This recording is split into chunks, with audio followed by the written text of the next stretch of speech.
How to send videos in Gmail. Hi everyone. In this video, I'll show you how to send videos in Gmail. First, open the Gmail app on your phone. Once it opens, tap the Compose button located at the bottom right corner of the screen. Next, type the recipient's email address in the To field. After that, add a subject line, for example, video file, or anything related to your video. Now, tap the paperclip icon at the top of the screen. This will open different attachment options. Choose the option you prefer, then browse through your files and select the video you want to send.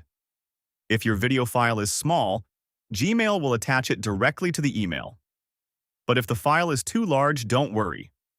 Gmail will automatically upload it to Google Drive and attach a shareable link. Once everything is ready, tap the Send icon. And that's it.